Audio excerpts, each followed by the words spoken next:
Halo, Assalamualaikum Ara. Waalaikumsalam kakak. Apa kabar? Baik, alhamdulillah. Ini lagi ada di mana? Ara di rumah di Lancaster di bagian utaranya Inggris. Di bagian utara Inggris. Dari kota London ke sana, Kalau dari naik London angkot berapa agak kali? Hmm, lumayan jauh. Kalau dari London itu 2,5 jam naik kereta cepat. Dua Ara setengah dari jam naik kereta Jakarta cepat. lebih dekat ke Edinburgh, ke ibu kotanya Scotland. Itu dua Oh, jam. oh, justru lebih dekat ke Scotland ya. Hmm. Oh, Dan oke. kota yang paling dekat, kota besar yang paling dekat itu Manchester dan Liverpool. Sejam.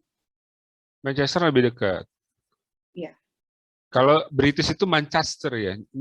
Ininya Iya. malah ya. Ah, biasa ya.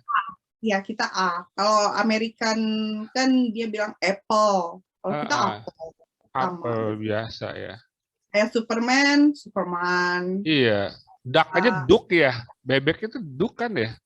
Iya, kalau utara apalagi ya, Duk. Ah, ah. Kayak anakku kalau ngomong fun run itu Funrun. Pak, oh iya, sesuai sesuai ejaan Indonesia ya. Jadi U ya. Iya, jadi kayak waktu kita baru nyampe Newcastle. Nah, itu kan kita dulu diajarinnya Newcastle, Newcastle kan. Nah, itu orang situ ngomongnya Newcastle. Newcastle malah. Oh, Iya, Castle biasa Newcastle. ya. Jadi Lancaster, Lancaster. Ya. Nyebutnya Lancaster, bukan Lancaster, bukan. Bukan. Ada satu Lancaster. lagi yang mungkin orang Indonesia suka bingung, itu banyak yang nyangka aku tuh tinggal di Leicester, yang ada Oke. grup bolanya, Kak. Ada bolanya, Leicester City. Tapi aku Uh, di Lancaster, di atas lagi. Lancaster ada klub bolanya, Ada, tapi mungkin belum masuk liga. bukan Liga Primer ya. Belum. Apa orang nggak tahu Yang nih nggak suka bola dekat nih. sini, kurang mudeng. Tapi yang paling dekat sini itu Preston mungkin. Oke. Yang penjaga gawang itu, yang Pickford. Itu Iya. dari Preston. Oh, Itu kita ke Preston cuma 15 menit lah kalau oh kereta. deket ya. Gitu. Oke. Eh, tentu teman-teman yang nonton juga perlu dikasih tahu juga kan.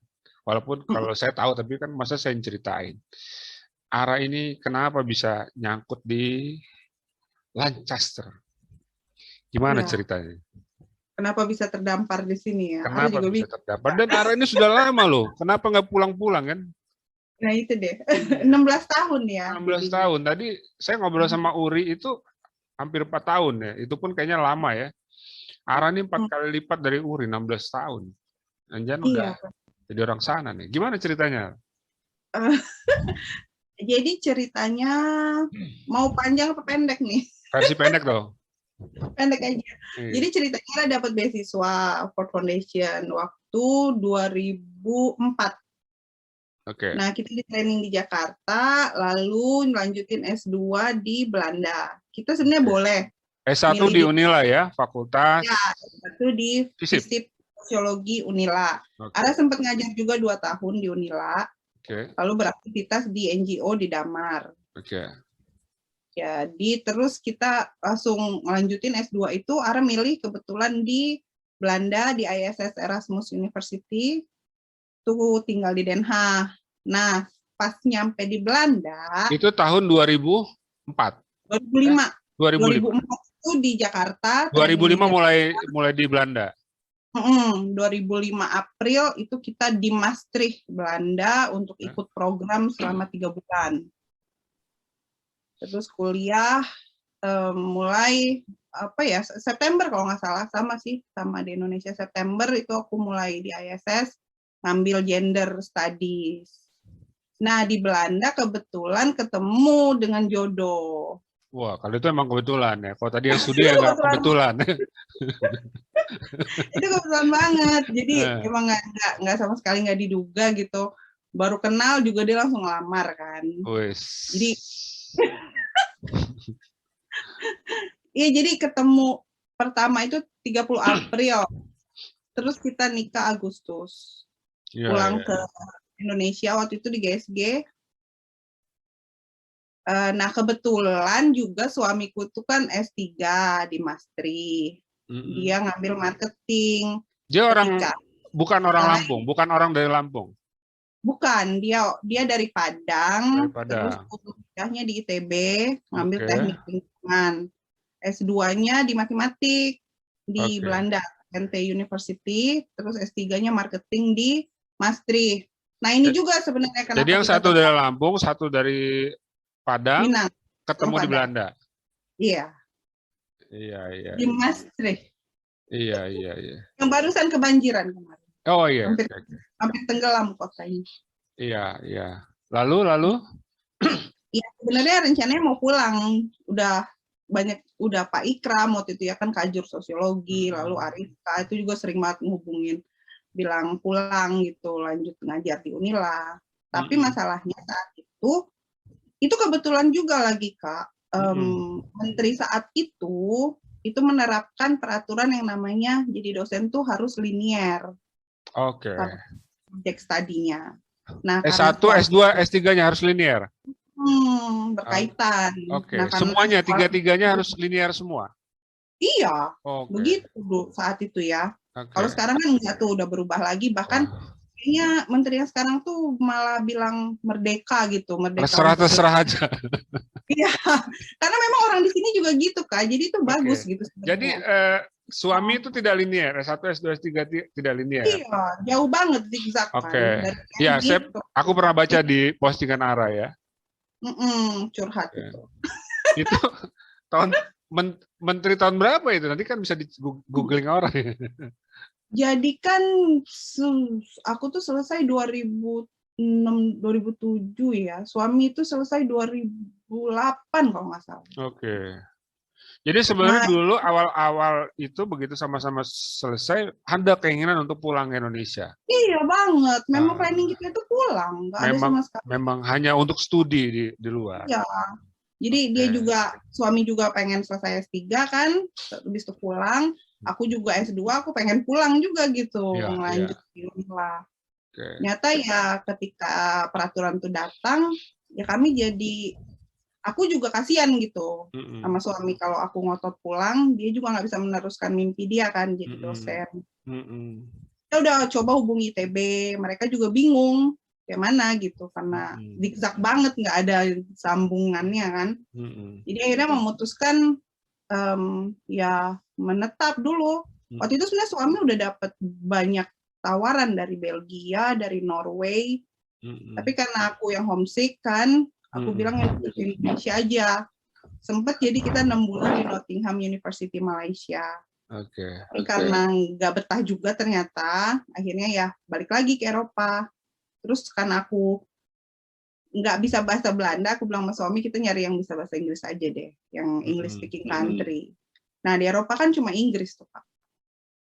Jadi ya terdampar di sini sampai. Jadi walaupun studi di Belanda waktu itu nggak bisa bahasa Belanda? Heel kleine beetje, cuma dikit banget, nggak bisa. Lagi orang Belanda tuh males gitu kalau kita mau lama-lama mikir pakai bahasa Belanda kan. Iya. Dia bilang, kamu bisa bahasa Inggris nggak? Pakai bahasa Inggris aja. Jadi kita susah mau belajar. Karena aku kadang mau belajar, terus aku mikir gitu, terus dia tuh yang gemes gitu. Iya. Oke, terus akhirnya ke Inggris. Ke Inggris kita itu 2009 kan. Itu udah punya anak waktu pindah ke Inggris sudah ada? Udah, anakku lahir di Belanda. Oh, lahir di Belanda? Iya. Anak Ara satu ya? Iya, satu aja. Oke, lahir di Belanda terus hijrah ke Inggris. Iya, jadi gimana tuh Kak? Kampungnya di mana kira-kira? Nggak tahu, nanya sama gue. Aku juga bingung. Orang Indonesia, lahir di Belanda, dibesarkan di Inggris. Iya. Kampungnya di mana tuh? Iya. Tapi sampai hari ini pun masih berpikir untuk itu hanya sementara di luar negeri ya. Masih tetap ada keinginan untuk pulang ke Indonesia. Kayaknya aku nggak kebayang aja kalau sampai tua di sini, mana dingin, bisa-bisa rematik kali ya Kak, udah itu minumin tolak angin melulu. Nggak ada tukang urut lagi sana ya. Ada tuh kan, nggak bisa luluran, aduh bener-bener nestapa gitu kayaknya. Makanan juga kagak enak. Masih ada keinginan pulang, tapi kayaknya kita udah terlalu tua juga ya untuk nyari-nyari kerja gitu, mulai lagi kan. Suami Iya, sekarang ngajar ya? iya, suami sekarang associate professor di Lancaster University. Oke, oke. Ara? Kalau Ara sekarang kerjasama dengan KBRI buat kelas menulis. Wih, Jadi keren. jadi ini khusus untuk penutur asing, Kak. Oh, Jadi di KBRI itu mereka ada program dari ini ya, dari atas pendidikan, mereka itu ada kelas BIPA namanya. Bahasa Indonesia untuk penutur asing. Jadi mereka belajar menulis dalam bahasa Indonesia. Iya, awalnya BIPA 1 itu ya belajar pengenalan dulu, kayak beginner kan, terus ada intermediate, ada advance. Advance ini sudah mulai menulis. Ini menulis apa? Fiksi, non-fiksi apa? Menulis apa? Kalau BIPA itu dia lebih seperti modul pembelajaran. Kayak mereka diminta membaca, lalu mensarikan gitu, apa yang mereka baca. Tapi kalau kelas ARA, ini memang khusus untuk creative writing. Jadi menulis cerita, menulis fiksi, menulis refleksi, apa aja gitu yang diinginkan. Pas lah berarti ya. Kalau sama Ara udah pas banget ya. Ya seru-seruan aja sih, Kak. Iya, seru-seruan tapi kan dibayar. Karena iya. Karena memang pesertanya juga luar biasa gitu. Malah Ara juga kemarin banyak dengar cerita mereka itu seru gitu, karena mereka juga udah ada yang 10 tahun di Indonesia dulu gitu. Oh gitu. Ya, jadi banyak malah bahkan cerita mereka bahkan lebih tahu gitu kadang histori Indonesia daripada aku.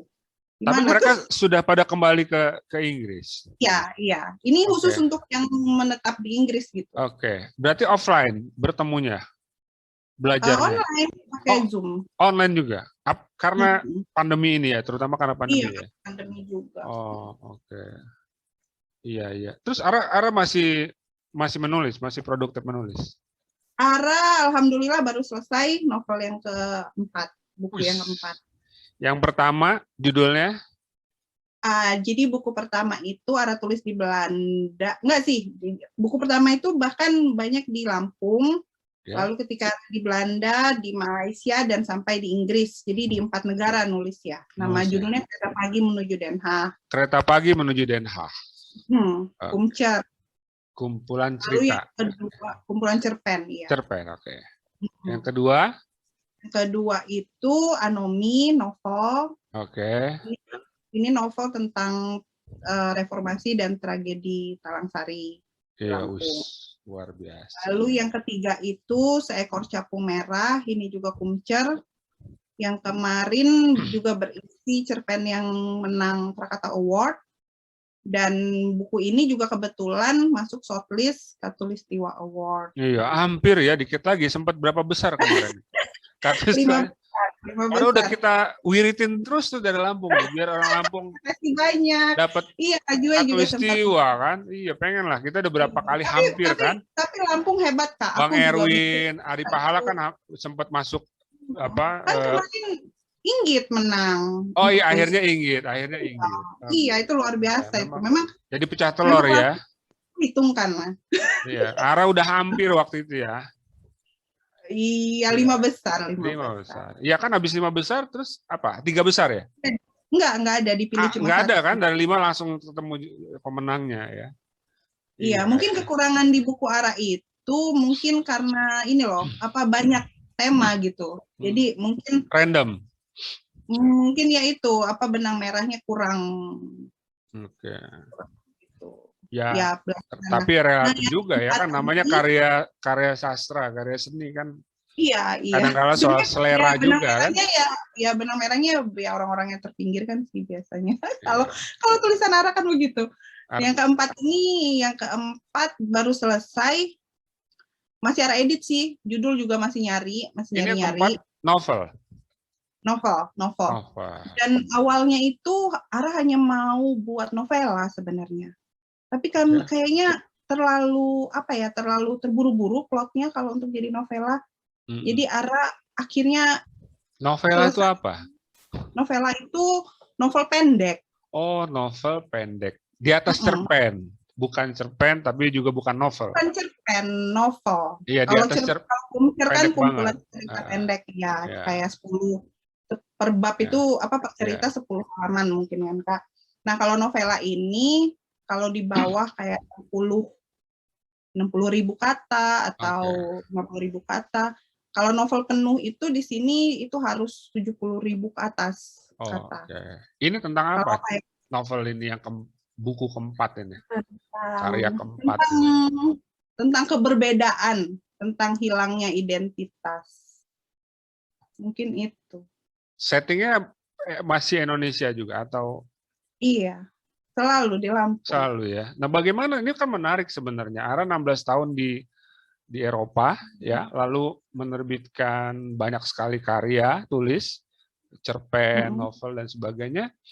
Yang sebagian besar settingnya kan Indonesia kan. Artinya kan memorinya sebenarnya memori yang lama kan. Memori lama, cerita lama ya kan. Nah, bagaimana kemudian bisa melakukan itu gitu kan? Yang enak itu kan menceritakan apa yang sedang dialami kan.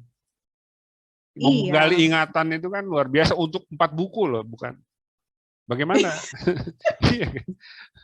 Iya juga ya Kak. Iya. Mungkin ya karena sering homesick ya, karena kangen rumah gitu. Kadang teringat satu hal, tiba-tiba dia jadi menjelma gitu kan. Karena kayak pintu kan, satu hal itu jadi pintu, dan Ara masuk gitu loh, dan ingat semua hal-hal yang lain, dan tiba-tiba terpanggil gitu untuk menulis. Dan lagi pula Ara juga pikir, kalaupun di sini, kalau nggak ada kaitannya dengan Indonesia tuh agak lemes memang nulisnya. Tapi maksudnya, relevan nggak? Maksudnya yang diceritakan memang hal-hal pada masa lalu atau juga hal-hal pada masa kini ya?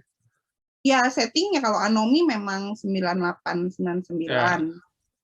Kalau yang sekarang ini, yang terakhir ini, ya setting saat ini gitu. Maksudnya saat ini juga, tapi dia menceritakan di 9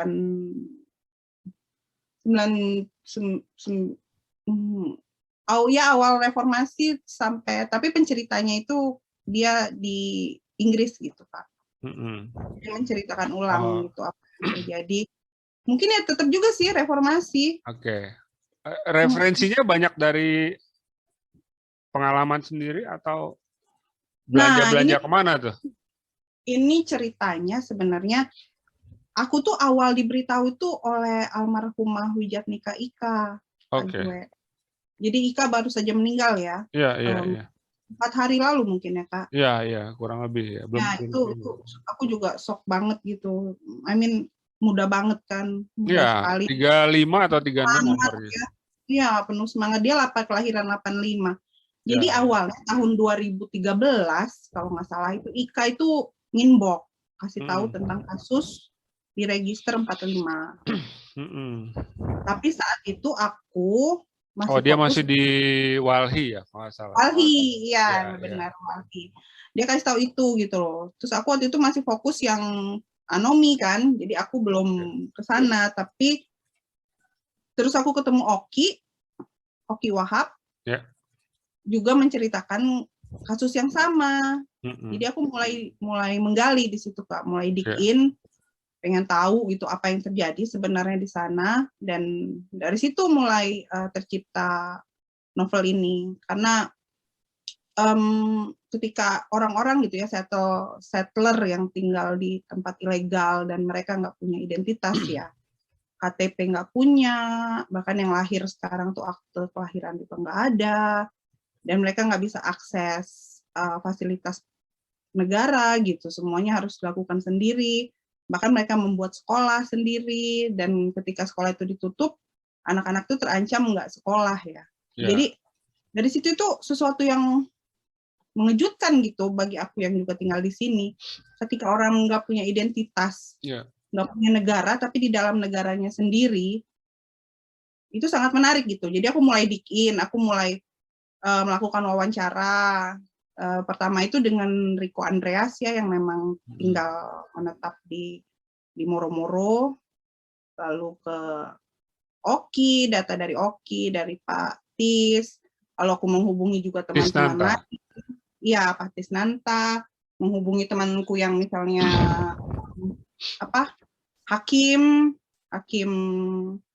di mana ya, kemarin dia di Jakarta gitu. Jadi aku nanya gitu, aku banyak nanya juga tentang hukum ke banyak orang dan tentang lingkungan ke misalnya direktur WWF dulu gitu.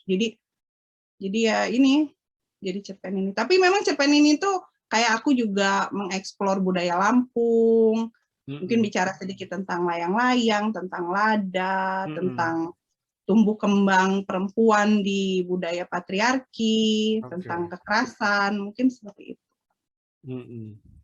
Jadi memang masih Lampung banget ya? Masih Lampung, mungkin iya, maksudnya kalau kereta pagi itu kan lebih banyak diaspora. Ya. Kecil ya, di Seekor Capung Merah juga banyak diaspora yang orang-orang Indonesia yang menetap di luar gitu. Tapi ya kalau novel malah entah kenapa itu biasanya memang Lampung. Anomi di Lampung, ini juga di Lampung. Kenapa nggak banyak menulis tentang Inggris, tentang Lancaster, tentang Eropa? Kenapa? Aku menulis juga. Menulis juga. Kayak di Seekor Capung Merah itu mungkin ada sekitar 8 atau 10 cerpen gitu yang settingnya di Lancaster.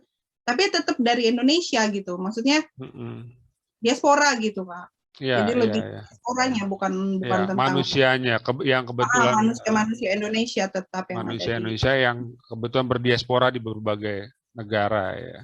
Iya. Jadi nulis tentang Indonesia, tentang Lampung itu ya semacam ini ya, rekreasi juga ya, obat kangen ya. Iya, benar. Apalagi ini udah nggak bisa pulang 3 tahun. Jadi seolah-olah ketika nulis itu Ara terbawa pulang ke Lampung, iya, ke Indonesia. Apalagi kalau pas nulis makanannya gitu Pak. Kasihan. Coba kirim-kirim. Pempek ya. Aduh enak banget pempek. Aduh. Nah, oke. Tapi ya kalau aku sih berharap Ara dan suami bisa pulang ke Indonesia ya dengan apapun caranya.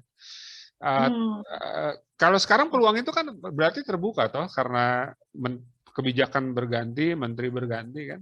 Iya. Ya mungkin ada lebih ada kemungkinan sekarang. Semoga aja habis itu nggak berubah. Kayaknya udah males kalau sekarang jangan-jangan. Ya itu kayaknya udah wow gitu. Beberapa ada tawaran sebenarnya. Ya beberapa. pasti ya. Oke. Nah, Ara. Tapi kita bingung ini juga kan, masalahnya adalah kenapa kita itu kayaknya kita itu belum merdeka sebenarnya. Karena Kak Jua ingat nggak sih lagunya Bob Marley itu loh yang apa sih? Pokoknya aku tahu No Woman No Cry. Itu ada di otak kita gitu loh. Okay. Jadi kita harus free ourselves from mental slavery gitu ya. Kita tuh look up banget, lihat tinggi sekali orang-orang Barat gitu.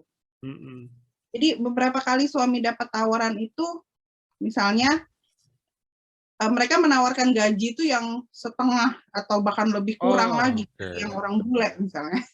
Iya. Dan yang sampai sekarang masih terjadi. Jadi dia pengen dapat tenaga pikirannya, tapi dengan standar lebih rendah daripada orang bule. Iya, dan yang bule ini, jadi publikasinya maksudku gitu. Suami Ara tetap dianggap orang Indonesia dalam tanda kutip ya ketika dipakai standar orang Indonesia. Ya nggak apa-apa juga kalau orang bulenya juga sama gitu kan sama iya, kita. Masalahnya kan orang bule lebih tinggi. Iya gitu. Misalnya tawaran gaji 15 juta gitu atau 20 juta. Kalau yang bule 100 dapat rumah, dapat supir. Dan yang bule ini misalnya bisa aja mantan mahasiswa suamiku sebenarnya kan. Iya. Artinya secara kapasitas keilmuan belum tentu juga. Iya. Iya gitu deh. Makanya miris. Yang terjadi apa sebenarnya, Ara? Kok bisa begitu ya? Ya kalau Ara pikir itu mental slavery itu kita tuh belum bebas sebenarnya. Termasuk di perguruan tinggi, mestinya kan perguruan tinggi bisa lebih merdeka kan? Iya, seharusnya ya. Makanya kalau kelompok kaum intelektual aja tidak merdeka, bagaimana yang lain kan?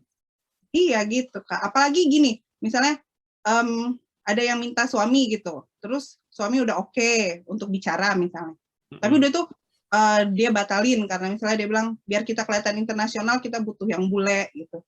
Jadi ya udah. Mau diapain? Mau ngecat rambut? Padahal suaminya kan orang barat, ya nggak? Ya dia udah Sumatera 22 tahun Barat. sih. Ya 22 tahun ya di luar ya maksudnya. Sumatera Barat ya bener Sumatera banget. Barat. Suami itu Sumatera Barat dan pernah mewakili Jawa Barat waktu pertukaran pemuda di Kanada. Tuh. Jadi benar-benar barat semua. Benar-benar barat. Sumatera Barat, Jawa Barat. Jawa Barat. Sukunya emang orang Padang, orang Awak. Minang asli banget. Oh, Samo Bapak Jambo kalau gitu. Minang. Iya. Iya. Sama saudara kali. Sekali. Sekali. Dunsana. Di sana. Kalau Lampung sekali ya. Iya. Jadi orang tua dia memang dosen, keluarga dosen juga gitu. Kakaknya, ipar semua tuh dosen. Aku juga keluarga dosen, jadi kita tuh yang iya, apalagi Ara. dosen semua. Oke.